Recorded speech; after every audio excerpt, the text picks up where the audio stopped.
Welcome friends, my name is Holly. I'm going to teach you some really cute little blocks today. These are small square on squares. They are going to end up an unfinished size of 2.5 inches, which means these could work really nicely with your 2.5 inch jelly roll strips. I think these would be darling little cuties to put into any quilting project. These could even be like a cornerstone in a quilt. They could be a border on something small that you're piecing. I'm about to make a really patchworky quilted piece just to put into a quilted jacket. Something like that would go nicely in there. So I'm gonna give you a quick tutorial on that. This is for the Boho Heart quilt along that we're doing. This is month 3 for us. It's square on square. The next video is going to be about using this 6 inch, this is an 8 inch trim tool for square on square blocks.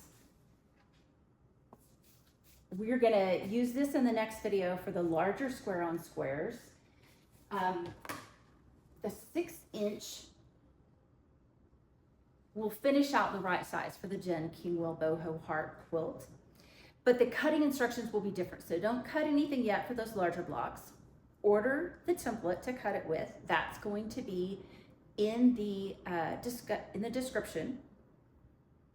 And then here's some blocks for another project that I used the 8 inch trim tool on.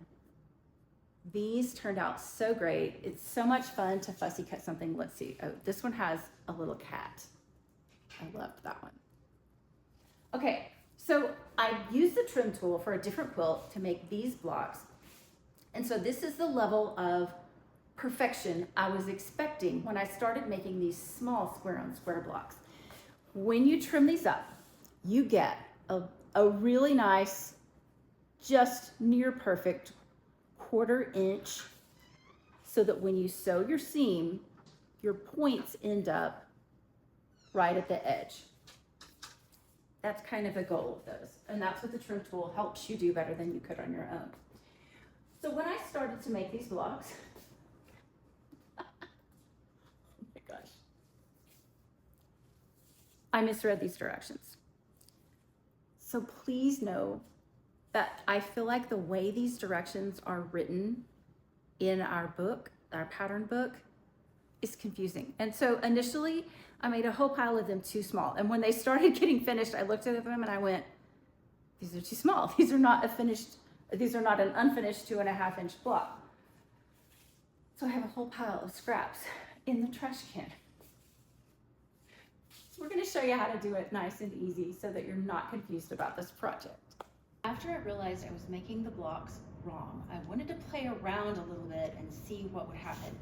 Because the first time I made the block with the outside, I made the inside square 1.5 inches. You'll remember that we cut all of those little 1.5 inch strips last month, and so I thought, oh, I'll just reuse some of those, that'll be great. And then when I got this one made, that square seemed too small. So then I tried a 2 inch block. And what happens with the 2 inch is that it's too close to the edge, and once you start trying to find those 1/4 inch seams, it's gonna cut off a little bit of the point of the square, which isn't really ideal either.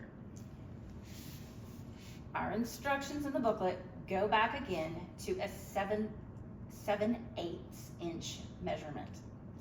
And I really think if you can measure a 1 7/8 inch measurement, you're gonna be really happy with that size block. But my rulers don't tend to have that. You can see that my cutting mat just has 1/4 inches on it.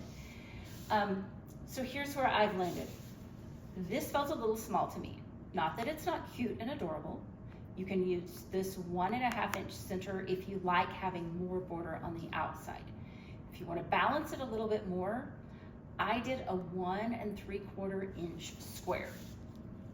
And here's what that looks like before you sew it. And I was happy with that.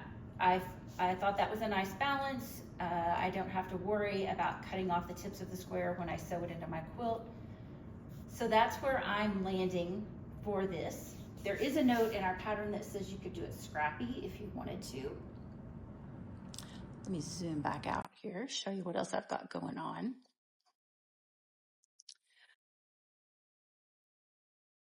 So on my table, I have my bin of fabrics that I'm using for my boho heart quilt. And this is a great thing to do if you are trying to make a quilt look scrappy with actually new fabrics. You're not really digging through your bin of actual fabric scraps that you have from making your family clothing.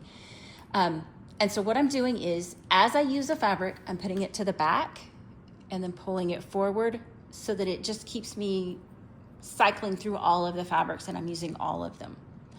I've started to lay out here fabrics that I've grouped together that I want to use. So these are my 1.5 inch squares. These little rooftops are 4 pieces stacked up that will go around the side. These pieces come from 2.5 inch squares. And that's what you're seeing right there. So to make each little block, you're going to need one of your middle squares, somewhere between 1.5 inch up to 2 inches. And then you're going to need 2.5 inch square blocks. You can stack them up. Make sure they're just in alignment there. And then use an acrylic straight edge. Our instructions in the book say to mark a line. If you've got an acrylic ruler and a rotary cutter, I don't feel like you really have to. Right? So that gives you your 4 sides. And that's how you're going to create this block. Something cute that I found was when we did our fabric swap and we made 3-inch blocks to swap, I had some kind of end of my 3-inch row pieces that were still nice sized pieces of fabric. I had some straight edges that I'd cut, but I really just didn't want to throw them away or put them into my kind of crumb scrap bin. It felt a little big for that. So I found this berry basket and putting them in there. I pulled a lot of these out for cutting down my squares. So I like the berry basket for holding my little flat stack of kind of imperfect squares. And then this way they're kept apart from my, actual good squares. And I know that's my scrap bin. Over on this end of my cutting table, I'm pairing together some fabrics that I think might be cute together. Just thinking of what I'll cut to make these cute. You can strip cut and you could make all of these the same, or you can make each individual one different. That's just fun to do. Our book says that we're going to need 15 at this size, but you're going to need an additional one of these to be in the middle of one of your larger blocks. So go ahead and make 16 of these. And so to fussy cut, because I don't necessarily have a little ruler like my little 2.5 inch square that can cut that 1 3/4 inch, here's what I'm doing. I grab one that I've strip cut. I know it's a correct measurement. And I'm just gonna hold it on the piece that I would like to kind of have fussy cut where I want that center of that to be. I'm gonna pick it up. I'm just gonna do a close enough cut.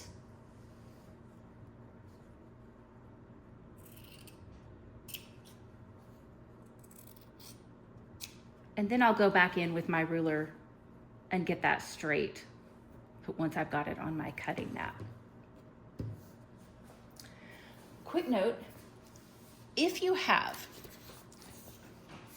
an early version of this pattern, on the inside page, there's going to be a version number at the bottom. Mine is version 2.1 from November of 2022. If you have the first version, if it says V1, there are some updates to your pattern that are published on Jen Kingwell's website. And if you just type in boho heart pattern corrections, you can find it online. A note about your fabric choices here. if you choose something directional, you're gonna have to line it up on these outside pieces. I think you're gonna be happier if you choose something that's not really directional, nice, flowy, nothing too linear. The plaid pieces that I made, I didn't really love the way they turned out, but I think overall, I mean, they're okay. They're only gonna be a 2-inch finished piece. And then here's the way that I fussy cut that one.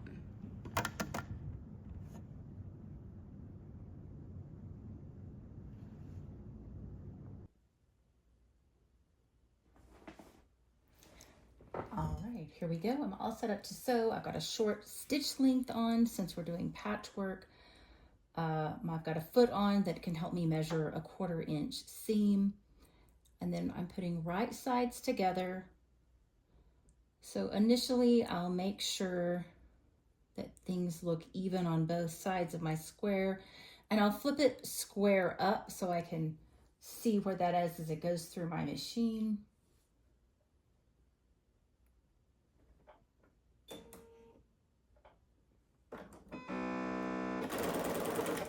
Oh wow, I had to gas press fast on that one.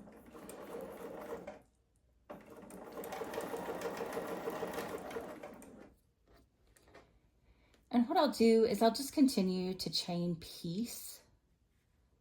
I'll probably take a group of, I don't know, 4 or 5 together so that I'm not repeating ones that are too similar. So I'm keeping straight what sets go together, lining them up, and sewing with a 1/4 inch seam. I've got my ironing station set up beside me.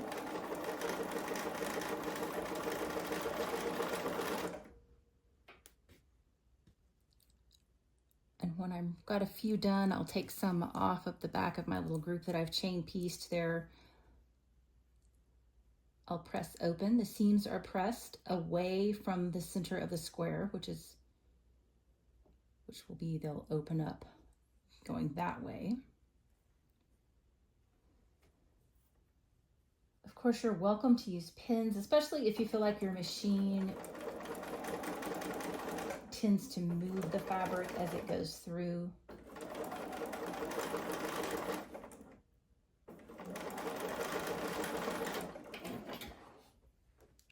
Right, let me grab this first one, iron it over here.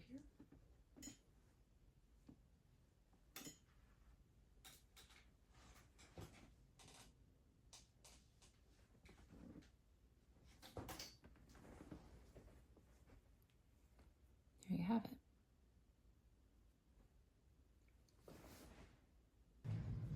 Okay, so I've moved my little ironing board over here. This is just a little pillowcase on a board that has the foil and pad that's heat reflective inside of it. And then the other side of it is a little more padded, but I like this firmness for ironing little small pieces. So something I typically do is I'll do what seamstresses tend to call setting the seam. And I've heard different theories that warms it up, helps it better. So what I like to do is open it up, press those little dog ears out with the finger press, and then that helps it lay more nicely. And I wanted to just show you what happens if you, oh, I don't want to mess this one up. So what happens if you don't finger press it is that the iron can roll those seams up and your little dog ears have a seam going up, and it just feels like a way to get things out of alignment. Okay, that one's too cute of a block. I don't want to mess it up. So set the seam. Have it be pressed open. See, I didn't do it there. I got too busy talking and didn't do it. Didn't finger press. It doesn't really matter. What's going to happen is as we start to put the other corners on these blocks, the next bit we'll sew is the opposite side. We'll do these two opposite sides, leave the dog-eared side on, and then after those two are on, then you'll lay on this piece, open it up, and then you'll sew here and open that up.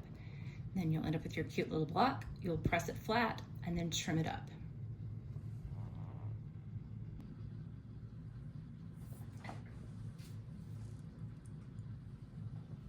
Wanted to show you what it looks like putting that third piece on. This one's gonna be cute with the little bird. Keeping the dog ears on, you'll trim everything off at the end once it's been pressed and opened up. I'm using my knee lift to raise my foot up, getting everything aligned.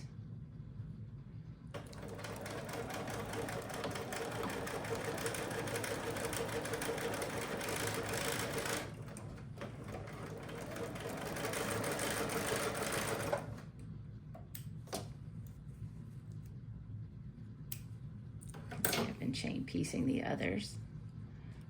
So that's where we're at, and then the next one will just go here.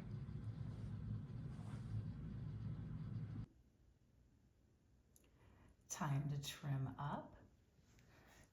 A couple of different ways to do this. Get you a 2.5-inch square ruler. Make sure that it's got like good X lines, maybe even a little center point in the middle so that you can easily line up. My 8.5-inch trim tool, where's the words, can you see it? My 8-inch trim tool has a corner of it that is for trimming a 2.5-inch square. It's got some good grid lines and a good center point, so I'm using that. So I had it here, I've already trimmed off those two sides. Then you flip it, align it back up with your white lines on your grid ruler. I did check the size of this ruler that we'll need for making the larger blocks for the Kingwell Boho heart is the 6-inch square ruler, and it has a 2-inch block right here. So don't use your 6-inch. This has to be the 8-inch trim tool, or like I said, just get a small one. All right, making sure I've got that lined up.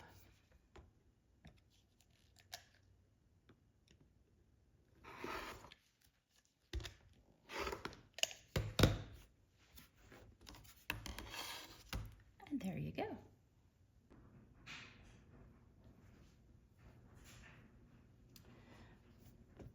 All right, so I'm using that 8-inch square and square ruler to trim up here. There's a cross grid, and it's not that I'm looking for it to be perfectly on my corners, just sort of close. And then once I've kind of got that crosshair lined up on my diamond, then I kind of look at my edges, how much edge I have beyond the tip of the inner square to where the line is marked on the ruler. Just looking at getting all of that just kind of even. Really, it's just centering the square as best you can. I don't know. If you're some sort of amazing making perfect blocks, you might be able to do that.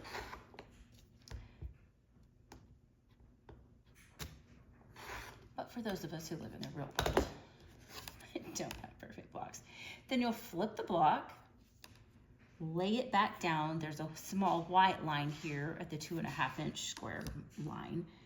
And then I'm really just kind of holding the ruler above it and placing it right on that square. And then I cut the last two corners off.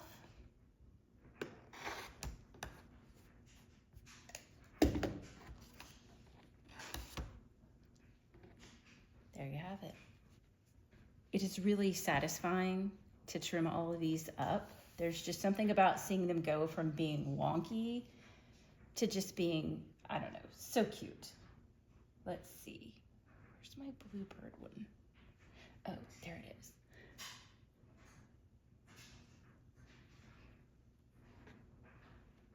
Thanks, friends. Thanks for watching. If this has been helpful, please hit a like, a subscribe, leave me a comment if you've got questions.